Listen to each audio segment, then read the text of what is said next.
오늘 하나님의 말씀은 창세기서 49장 22절에서 33절까지의 말씀입니다. 요셉은 무성한 가지 곧 샘 곁에 무성한 가지라. 그 가지가 담을 넘었도다. 활 쏘는 자가 그를 학대하며 적개심을 가지고 그를 쏘았으나 요셉의 활은 도리어 굳세며 그의 팔은 힘이 있으니 이는 야곱의 전능자 이스라엘의 반석인 목자의 손을 힘입음이라. 내 아버지의 하나님께로 말미암나니 그가 너를 도우실 것이요 전능자로 말미암나니 그가 내게 복을 주실 것이라.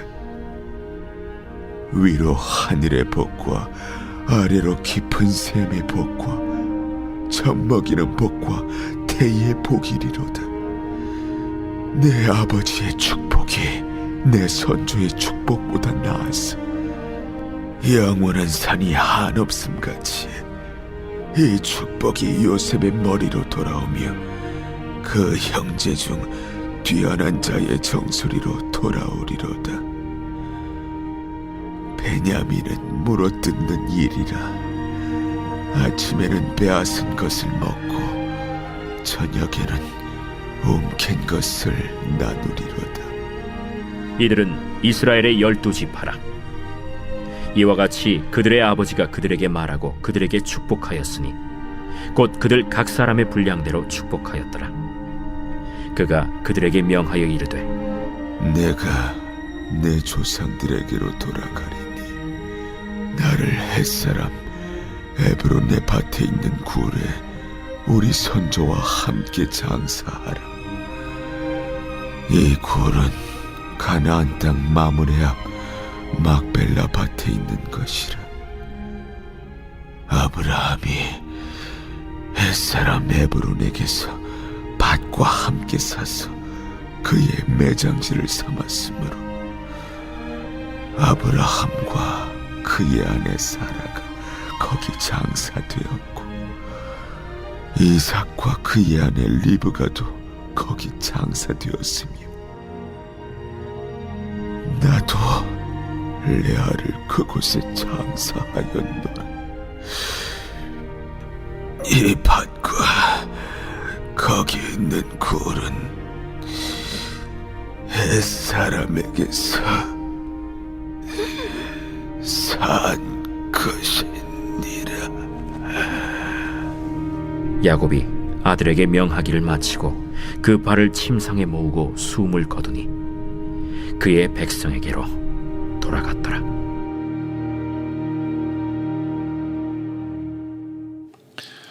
요셉을 향한 축복의 말씀인데요. 하나님께서 우리에게 이 말씀대로 우리를 축복해 주시기를, 복내려 주시길 바랍니다. 우리가 이 말씀에 아멘함으로 이 말씀이 우리에게 주신 복이 또한 되기를 원하는데요. 22절에 보면 요셉은 무성한 가지고 샘의 곁 무성한 가지라. 그 가지가 담을 넘었도다. 그렇죠? 무성한 가지, 샘의 무성한 가지. 그러니까 이건 뭐냐면 많은 열매를 맺는 삶을 살아갈 것이다 라고 얘기하는 거거든요. 바로 이러한 복을 우리가 누리기를 원합니다. 자손의 축복이기도 하고요. 우리를 통해서 다른 사람들이 예수를 믿게 되는 그런 많은 열매를 맺는 그런 삶을 우리가 살아갈 수 있기를 원합니다. 그래서 우리로 말미암아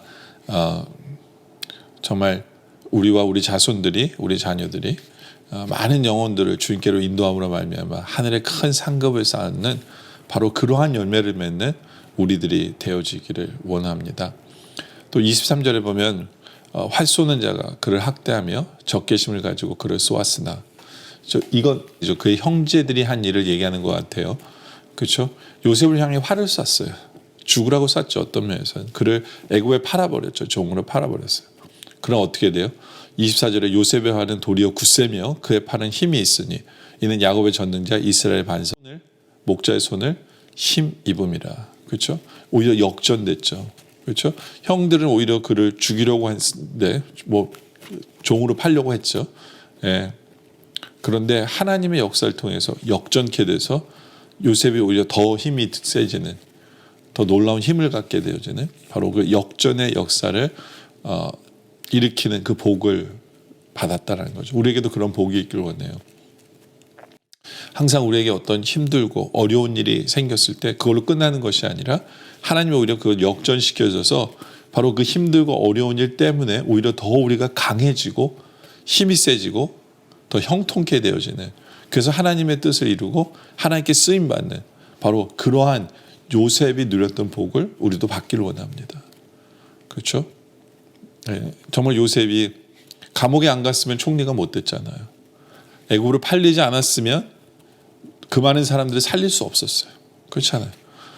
어떤 면에서 우리도 이해할 수 없는 어려움과 고통이 오히려 역전케 되어져서 하나님이 우리를 사용하시고 하나님의 뜻을 이루고 하나님의 영광을 드러내며 다른 사람을 살리는 바로 그러한 복을 받는, 요셉과 같은 복을 받는 바로 그런 우리들이 되어지기를 원합니다. 그러면서 25절에 그런 얘기를 해요. 내 아버지의 하나님께로 말미암나니. 그렇죠? 이 모든 일은 누가 하시는 거냐면 하나님으로 말미암는 거예요. 그리고 그가 너를 도우실 것이요, 하나님이 도와주신 거고, 전능자로 말미암아 그가 내게 복을 주실 것이요, 위에 하늘의 복과 아래의 깊은 샘의 복과 젖먹이는 복과 태의 복이로다. 그러니까 모든 복은 하나님께서 주신 것이다, 그리고 주실 것이다 라고 얘기하는 거거든요. 예, 바로 이러한 복을 우리가 받길 원해요. 그러니까 무슨 얘기냐면 내가 잘해서 복을 받았다가 아니라, 예, 어떤 복 뒤에는 내가 드러나는 게 아니라, 예, 하나님이 하셨다는 게 드러나길 원해요. 하나님이 주신 복이다. 하나님이 주신 복이다. 예, 이게 진짜 복이거든요. 내가 복 받았는데 내가 잘난 줄 알고 내가 뭔가를 했는 줄 알고 내 셀프 라이츠, 내가 스스로 의롭다 여겨지게 되고, 그건 오히려 저주예요. 저주예요. 우리가 받는 모든 복은 하나님이 드러나는 거, 하나님의 영광이 나타나고, 예, 우리는 부족하지만, 우리는 부족한 그대로지만 하나님이 하셨다라는 게 보여지길 원해요. 하나님이. 그래서 하나님이 영광 받으시고, 예, 그래서 세상 사람들이 우리와 함께 하신 그 하나님을 볼 수 있는 바로 그러한 삶을 살아가요. 그게 진짜 복이거든요.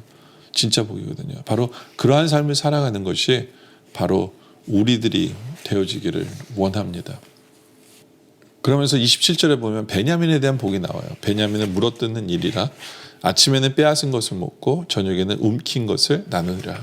한마디로 말하면 절대로 뺏기지 않는다는 거예요. 힘이 있어서 내 걸 남에게 뺏기지 않는 삶을 살 것이다. 그리고 힘센 장수들이 태어나는 것에 대한 예언이에요. 실제로 베냐민에는 힘센 장수들이 굉장히 많이 나옵니다. 역사 속에서 보면. 예, 그리고 굉장히 힘이 있는 민족이에요. 힘이 있는 지파예요. 또 그 중에 대표적인 사람 중에 하나가 사울 왕이에요. 사울 왕. 왕도 나오죠. 왕도 나와요.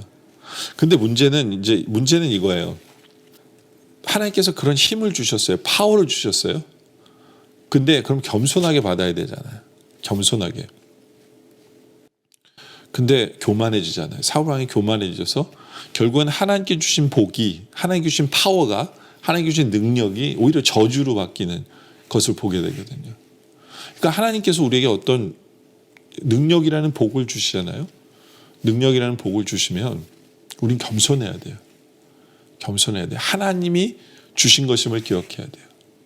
우리는 더 낮아지고 하나님만이 영광 받으시고 우리는 더 겸손해서 어떻게 하면 하나님의 뜻을 이룰까? 하나님의 영광을 나타낼 것인가? 그거를 고민해야 되는 것, 바로 그게 복이 되게 만드는 거예요. 굉장히 많은 경우는요, 복이 저주가 될 수 있다라는 것을 우리가 기억해야 돼요. 복이 저주가 될 수 있어요. 우리가 교만해지면, 내가 뭔가를 한 줄 알면 복이 저주가 될 수 있다라는 것을 늘 기억하기를 원합니다. 그러면서 29절에 보면 12지파와 이와 같이 그들의 아버지가 그들에게 말하고 그들에게 축복하였으니 곧 그들 각 사람의 분량대로 축복하였더라. 베냐민 마지막으로 이제는 야곱이 모든 아들들을 축복한 것에 대한 이야기를 해요. 근데 이제 이 축복을 우리가 생각해 볼 필요가 있어요. 그렇죠? 이 축복이라는 건 뭐냐면, 베냐민 같은 경우에 보면 복이, 분명히 복이에요. 복이 교만해서 저주가 될 수 있어요. 그리고 어떻게 보면 다른 지파들 같은 경우면 저주예요. 저주처럼 보여요. 근데 그것을 교훈 삼아서 바뀌었을 때, 변화됐을 때, 레위 지파 같은 경우에 그렇잖아요. 저주예요. 흩어지리라. 그렇지만 주님 앞에 바로 섰을 때 우리의 저주가 복이 되어지는 것을 보게 한다라는 거예요. 그러니까 우리는 하나님께서 주신 복이 되도록 해야 돼요. 그리고 어떤 면에서 우리의 부족함도 복으로 바뀔 수 있도록 해야 되는 것. 바로 그것이 우리의 모습이기를 원합니다. 그것이 우리의 모습이기를 원해요. 그리고 29절에 그가 그들에게 명하여 이르되 내가 내 조상들에게 돌아가리니 나를 헷사람 에브론의 밭에 있는 굴에 우리 선조와 함께 장사하라. 에브론의 굴은 바로 막벨라 굴이죠. 에브론에 있는 막벨라 굴에 장사하게 하래요. 근데 참 재미있는 게 뭐냐면 야곱은 그의 자녀들에게 엄청난 축복을 합니다. 엄청난 축복을 해요.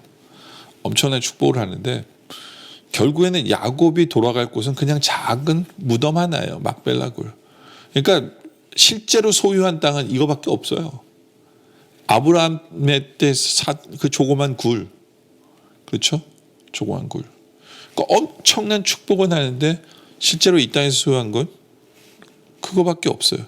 그러니까 어떻게 보면 자녀들이 그렇게 생각할 수도 있어요. 뭐 아무것도 아니네. 아무것도 아니네. 죽어서 저거밖에는 없는데 이 복? 이렇게 과소평가할 수 있어요.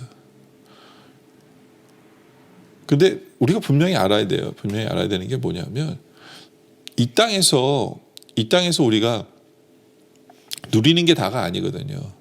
이 땅에서 누리는 게 아니에요. 우리는 저 천국에 하나님께서 준비해 놓으신 복이 있어요. 저 천국에 준비해 놓으신 복이 있어요. 네, 우리는 그 복을 믿고 그 상급을 믿고 그 면류관을 믿고 우리 이 땅에서 하나님께 주신 말씀 앞에서 정말 복이 되게 하고, 예, 우리의 부족함이 오히려 우리가 회개함으로 인해서 변화됨으로 말미암아 정말 복이 되게 하는 그러한 삶, 하늘의 상급을 보면서 우리를 변화시켜 나가는 삶을 살아야 한다라는 거예요. 그 모습이 야곱에게도 보여요. 예? 뭐냐면 31절에 보면 아브라함과 그의 아내 사라가 거기 장사되었고 이삭과 그의 아내 리브가도 장사됐으면 나도 레아를 그곳에 장사하노라. 그러니까 자기가 레아가 있는 곳에 묻히게 해달래요. 라헬이 아니에요. 라헬은 에브라길에 묻혀 있거든요. 근데 레아를 그 아브라함과 사라, 이삭과 리브가 그리고 자기가 레아랑 묻혀요.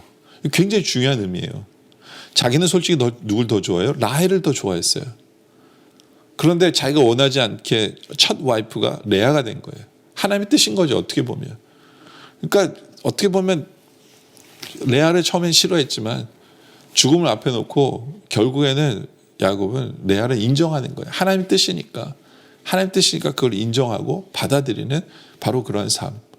그래서 결국 야곱의 삶이다 라는 거죠. 그러면서 33절에 야곱이 아들에게 명하기를 마치고 그 발을 침상에 모으고 숨을 거두니 그 백성에로 돌아갔더라. 그렇죠? 그렇게 만드는 거예요. 하나님의 뜻을 결국엔 순복하고, 예, 죽음을 맞이하는 바로 그러한 삶. 예, 여러분들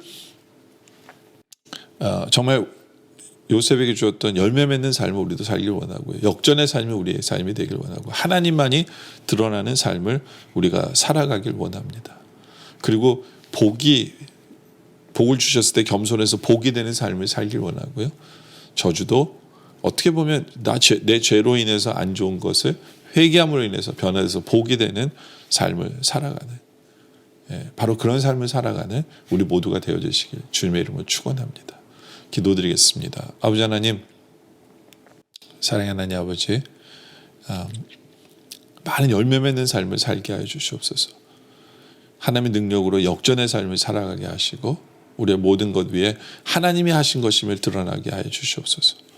하나님께서 우리에게 이미 주신 복은 우리가 겸손함으로 말미암아 그것이 더 큰 복이 되게 하시고, 우리의 부족함으로 말미암아 잘못된 부분들은 오히려 우리가 회개함으로 복으로 바꿀 수 있는 그런 삶을 살아가게 하여 주시옵소서. 아버지 하나님들, 우리가 살아가면서 이 땅에서 이루는 것이 다가 아니라 저 하늘에서 상급과 보화를 쌓는 바로 그런 삶을 살아가는 우리들 되게 하여, 그러기 위해서 내 뜻이 아니라 하나님의 뜻을 인정하는 바로 그러한 삶을 살아가는 우리들 되게 하여 주시옵소서. 오늘 말씀에 감사드리며 계속된 기도 속에 함께 하시길 바라며 예수님의 이름으로 기도드립니다. 아멘.